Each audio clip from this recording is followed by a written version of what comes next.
जय राम जय जय राम श्री राम जय राम जय जय राम। ठीक है ना? यही सबसे बड़ी नारायण की सेवा है। अच्छा, सबसे पहले सबने बोला होगा माँ, है ना? माँ को बुलाया भी होगा, माँ को सबने आवाज भी दी होगी। हाथ खड़ा करो, किस किसने माँ को आवाज दी? सबने दी है ना? सुन रहे? हम सब एक साथ सांसों गहरी सांस लेना और एक साथ सब माँ को आवाज देंगे। हाँ, कैसे बोलेंगे?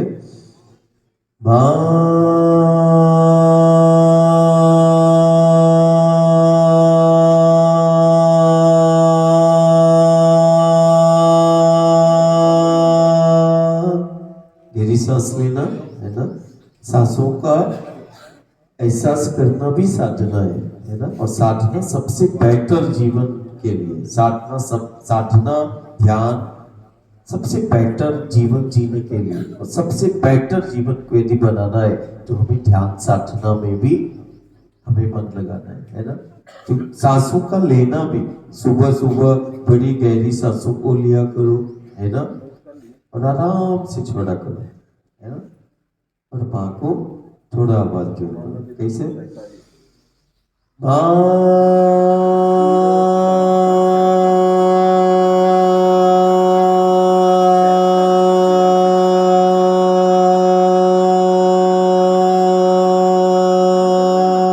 बोलो, आवाज दो।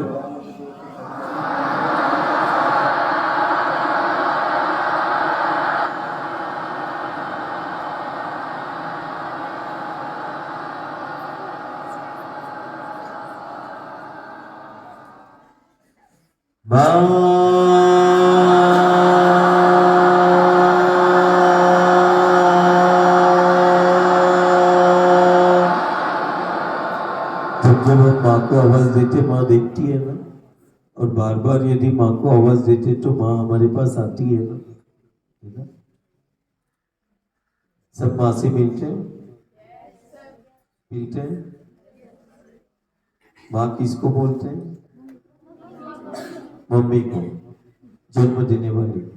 हाँ, लेकिन देखो, हम भी दुनिया में, हमारी संस्कृति है, हमारा जिसको तुम लोग बोलते कल्चर, हमारी संस्कृति, हमारी सिर्फ दुनिया में एक ऐसा हमारा भारत है, हमारा देश है। जन्म देने वाली को तो सभी माँ कहते हैं, लेकिन हमारी संस्कृति जो सनातन है, हम जीवन देने वाली को भी माँ कहते हैं। ठीक है? और जो हमारा पालन पोषण करती है उसको भी हम क्या बोलते हैं? हमारी सारी दुनिया में संस्कृति है।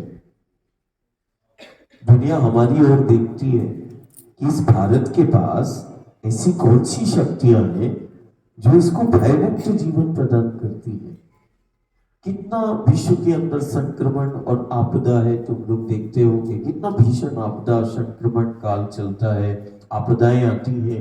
दुनिया जब हमारे जीवन को देखती है, हमारे देश को देखती है, हमारे गांव को देखती है, हमारे नगर को देखती है, तो दुनिया जब हमारे जीवन, हमारे गांव नगर को देखती है तो वो अंदर ही अंदर बड़े आश्चर्य से खुद ही प्रश्न करती है, इस देश के पास ऐसी कौन सी शक्तियां हैं जो इसको भयमुक्त जीवन प्रदान करती है। हमें भी विचार करना है कि हमारे पास कौन सी ऐसी शक्तियां हैं जो हमें भयमुक्त जीवन प्रदान करती है, जो बेहतर जीवन प्रदान करती है। हमारे पास वो शक्तियां हैं जो हमारे गांव नगर को तीर्थ बना देती है। हमारे पास वो शक्तियां हैं जो हमें सारी दुनिया में, इस विश्व में वंदनीय कर देती है, विश्व वंदनीय बना दिया। हमारे पास वो शक्तियां हैं जो सिर्फ भयमुक्त जीवन ही नहीं देती, हमारे हाथों से विश्व का संचालन करा देती है। तुम जानना चाहते हो ऐसी कौन सी शक्तियां हैं जो हमें सारी दुनिया में वंदनीय कर देती है, विश्व वंदनीय बना देती है? वो कौन सी शक्तियां हैं जो हमारे हाथों से विश्व का संचालन कराती है? सिर्फ घर का नहीं, समूचे विश्व का संचालन करा देती है। हमारे पास वो शक्तियां हैं हमारे देश के पास जो हमें सारे देश में विश्ववंदिनी तो बनाती है, दुनिया में विश्व गुरु बना देती है। वो शक्तियां हैं हमारे पास, प्रत्यक्ष शक्तियां। देखो हमारे पास गंगा है, देखो हमारे पास यमुना है, देखो गोदावरी है, देखो हमारे पास कावेरी है, देखो हमारे पास नर्मदा है ना। दुनिया के लिए ये क्या है? नदियां हैं। गंगा, यमुना, गोदावरी, कावेरी, सुना है ना नाम? नर्मदा, है ना। तो ये दुनिया के लिए क्या है? नदियां हैं। लेकिन हमारे लिए ये प्रत्यक्ष शक्तियां हैं। ये वो शक्तियां हैं जो हमें भयमुक्त जीवन प्रदान करती है। गंगा, नर्मदा, हमें वो नदी के रूप में वो साक्षात भगवती और शक्ति मिली है। ये वही शक्तियां हैं जिन्हें दुनिया नदियां कहती है, रिवर कहती है, बहता हुआ पानी कहती है। ये बहता हुआ पानी नहीं, ये हमारा चलता हुआ जीवन है। ये बहता हुआ पानी नहीं, हमारे लिए साक्षात चलती हुई भवानी है। हमें शक्ति प्राप्त है। गंगा, नर्मदा, है ना। दुनिया के लिए ये क्या है? नदियां हैं। हमारे लिए क्या है? शक्तियां हैं। हम नदियों को क्या कहते हैं? माँ। गंगा मैया की, नर्मदा मैया की। तो नदियों को माँ कहने वाला दुनिया में कौन सा देश है? भारत। नदियों को माँ कहने वाला कौन सा देश है? भारत। ये हमारी वो शक्तियां हैं जो हमारे हाथों से विश्व का संचालन करा देती है। ये वो शक्तियां हैं जो हमें भयमुक्त जीवन प्रदान करती है। ये वो शक्तियां हैं जो हमें जीना सिखाती है। ये वो शक्तियां हैं जो हमें आत्मनिर्भर बनाती है। जीवन जीने की कला का सबसे प्राचीन केंद्र पता है? आर्ट ऑफ लिविंग का सेंटर कहाँ है? आर्ट ऑफ लिविंग मतलब क्या होता है? जीवन जीने की कला का, पूरे विश्व का, वर्ल्ड का। जहां तुम्हारा ये देवालय है, ये किस नर्मदा के तीर्थ क्षेत्र में है ना, नर्मदा के पथ पर। ये दुनिया का सबसे प्राचीन जीवन जीने की कला का केंद्र है। ये वो पथ है जहां चलना साधना कहलाती है। देश दुनिया के लाखों भक्त प्रेमी नर्मदा मैया के पथ पर चलते हैं। इस पथ पर चलने से और बैठना आराधना और साधना है। हमारा तो ये विद्यालय, हमारा तो देवालय है। यहाँ पर असाधारण, दुनिया का सबसे असाधारण केंद्र यही। तो हमें शक्तियों के रूप में क्या मिला? वो गंगा, वो नर्मदा, गोदावरी, कावेरी, है ना। और यदि हमें राष्ट्र का बल देखना है, तो जब हमारे बीच में परमात्मा ईश्वर अवतार लेता है, तो जब वो परमात्मा ईश्वर अवतार लेता है तो वो किसके लिए लेता है? जो हमारा आधार है, जीव जगत का जो आधार है, उसके लिए परमात्मा ईश्वर क्या लेता है? अवतार लेता है। वो बार-बार हमारे बीच में आता है। बोले परमात्मा ईश्वर क्यों आता है? देखो राम आए, कृष्ण आए, बुद्ध आए, महावीर आए, गुरु गोविंद हमारे बारंबार आए। हमारे बीच में क्यों आता है वो परमात्मा ईश्वर? वो अवतार क्यों लेता है? जो जीव जगत का आधार है, उसी के लिए उसका अवतार होता है। अब आधार क्या है? हम ही दुनिया में जो इस धरती को, माटी को मां कहते हैं। ऐसा बताओ, दुनिया में कौन सा देश है जो धरती को, माटी को मां कहता है? भारत। ऐसा कौन सा देश है जो नदियों को मां कहता है? भारत। ऐसा कौन सा देश है जो पेड़ों को, पहाड़ों को देवता और ईश्वर के रूप में पूजता है? सबने माँ को देखा ना, आंगन में तुलसी का पौधा लगा देता। पौधे से प्रार्थना करते हुए माँ को किसने देखा? हाथ खड़ा करो। तुलसी का पौधा किसने देखा? है ना। तो किसने देखा माँ को प्रार्थना करते हुए? वो पेड़ों से, तुलसी से, आंवला से, बड़ से, पीपल से, जो दोनों हाथ खड़े करते हैं ना। दुनिया में हम ही है। हाँ, तो पेड़ों को, पहाड़ों को हम पूजते हैं, नीचे करते। क्यों? कारण वृक्ष को ही हम परमात्मा ईश्वर का स्वरूप मानते हैं। इन पेड़ पहाड़ों को ही, जब वो परमात्मा ईश्वर आता है तो वो अपना स्वरूप बताता है। देखो इन पेड़ों को, देखो इन पहाड़ों को, परमात्मा ईश्वर ने हर युग सदी में इसको अपना स्वरूप बताया है ना। और हम ही दुनिया में जो पेड़ों को, पहाड़ों को, पौधों को हम ईश्वर के रूप में, परमात्मा के रूप में, देवता के रूप में पूजते हैं। हमने माँ को देखा, पौधे से प्रार्थना करती है ना। मतलब परमात्मा, ईश्वर और शक्ति का स्वरूप, ये हमारा सनातन, ये हमारी संस्कृति है, ये हमारा धर्म है। ये हम धरती को माँ कहते हैं। इन पेड़ पहाड़ों में हम परमात्मा और ईश्वर को पूजते हैं, और जो परमात्मा के निकट है वो सबसे बेहतर है। हम सबसे बेहतर यदि अपने जीवन को जीना चाहते हैं और सबसे अच्छा काम करना चाहते हैं और अपने जीवन को सबसे अच्छा बनाना चाहते हैं, कौन कौन सबसे अच्छा बनना चाहता है? सब बनना चाहते हैं ना। तो एक सूत्र पकड़ना है ना, हमारे पास शक्तियां प्रत्यक्ष है। किस रूप में? वो नदियों के रूप में शक्तियां। भले वो गांव और नगर की वो छोटी सी नदी हो, उसको तुम शक्ति समझना, उसकी निकटता में रहना। ये धरती, ये माटी, इससे जुड़ना, इसका मान करना, रोज इसका स्पर्श करना। जो रोज अपनी मातृभूमि का स्पर्श करता ना, या तीर्थ क्षेत्र का स्पर्श करता, जैसे ये देवालय है, ये भी अपना तीर्थ है। इस तीर्थ की माटी का जो स्पर्श करता है ना, उसका स्मरण शक्ति बढ़ जाता है, प्रतिरोधक क्षमता बढ़ती है। जो अपनी माटी का मान करता है और माटी का स्पर्श करता है, जैसे हम रोज बार बार याद करते हैं तो वो भूल जाते हैं। तो याददाश्त क्षमता को बढ़ाता है जो अपनी माटी, मातृभूमि का स्पर्श करता है, रोज प्रणाम करता है। याददाश्त क्षमता और प्रतिरोधक क्षमता उसकी बढ़ जाती है जो परमात्मा और ईश्वर के स्वरूप, पेड़ पहाड़ों की निकटता में रहता है। तो देखो अपना देवालय पहाड़ों के बीच में है, जैसे पिता की गोद में बैठते वैसे हमारे गांव में है ना। तो जिसको सबसे अच्छा बनना है और दुनिया में सबसे अच्छा काम करना है, वो परमात्मा और ईश्वर के इन स्वरूपों को रोज सुबह उठोगे, देखो कितना सुंदर, इसी को गोवर्धन, कामतगिरी जैसे ये पहाड़ है। देखते हो तुम कभी इन पहाड़ों को? इन पहाड़ों में छिपा हमारा परमात्मा, ईश्वर और शक्ति है। देखो हम इन्हीं पेड़ पहाड़ों और उस जल से हम देखो वायु भी चलते हैं। हम कुछ नहीं लेते, हम सिर्फ वायु पर चलना होता है हमारे। इन पेड़ पहाड़ों में, इस हवा में, वायु में बहुत शक्ति का संचार है।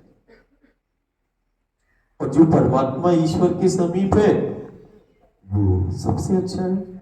और हम भी चाहते हैं कि हमारे बच्चे सबसे अच्छा हमें बनना है और सबसे अच्छा करके हमें दुनिया में दिखाना है ना। कौन कौन सबसे अच्छा काम करना चाहता है ना? हाँ।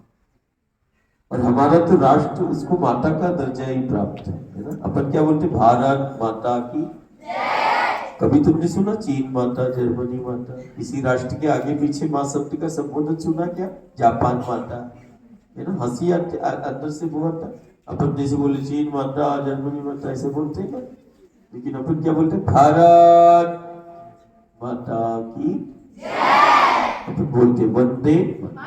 अपन रोज जो प्रार्थना करते देखो उसमें धरती का, इसी का, सबका वंदन होता है ना। तो सबसे बेहतर हमें खुद को बनाना है ना। और घर परिवार समाज के लिए हमें खड़ा होना। जैसे ये पेड़ पहाड़ हमारी सुरक्षा व्यवस्था में खड़े हैं, वैसे ही अब वक्त आ गया हम अपने गांव के लिए, राष्ट्र के लिए हमें खड़ा होना है। और खड़ा होने का सामर्थ्य भी यही देंगे जो परमात्मा ईश्वर का स्वरूप है, और यही शक्तियां देंगी नर्मदा मैया है ना। और जो हमारे जिस जिस जिले से हम आए हैं या गांव से, कोई ना कोई तुमने नदी देखी होगी। अपने गांव में तुमने गऊओं को देखा होगा, देखा ना? माँ बोलते ना गऊ को। अपने लिए पशु जानवर नहीं है, अपने लिए वो क्या है? गांव का आधार ही गाय है ना। तो उनके साथ रहना, ठीक है। और सबसे बेहतर अपने जीवन में अपने को काम करना है और सबसे अच्छा बनना है, घर के लिए, समाज के लिए, इस राष्ट्र के लिए, है ना। यही हमारा कहना है कि अपनी माटी से जुड़ना, इन पेड़ पहाड़ों को देखते रहना, ठीक है। जब परमात्मा ईश्वर का प्रार्थना करते या दादा बाबा का, रामकृष्ण का, तो इन्हीं में देखना, इन पेड़ पहाड़ों में देखना। हाँ? और शक्तियां हमारे पास क्या है? गंगा, नर्मदा, गोदावरी, कावेरी, ये नदियां शक्तियां। जब हमारे पास इतनी बड़ी बड़ी शक्तियां हैं तो हम दुनिया में सबसे बड़े बड़े काम हम भी कर सकते हैं, है ना? इनसे जुड़े रहना बस। हाँ, ठीक है। बोलते हमारे साथ बोलना, बढ़े चलो इस राह पर, बोलो, बढ़े चलो इस राह, हम सफल मिल जाएंगे,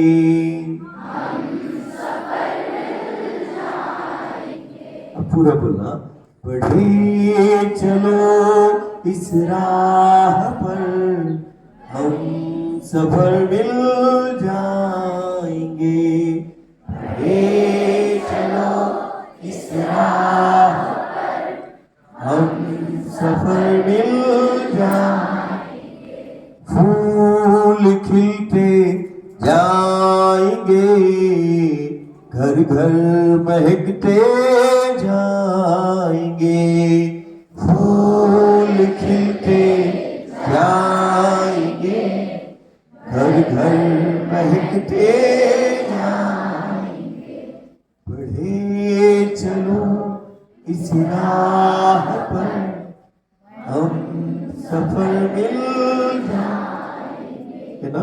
बढ़े चलना है हर स्थिति परिस्थिति में, मुस्कुराना है ना? बात चलती है कैसे मुस्कुराते हैं? मुस्कुराना भी दवा है, मुस्कुराने से ना प्रतिरक्षात्मक तंत्र मजबूत होता है।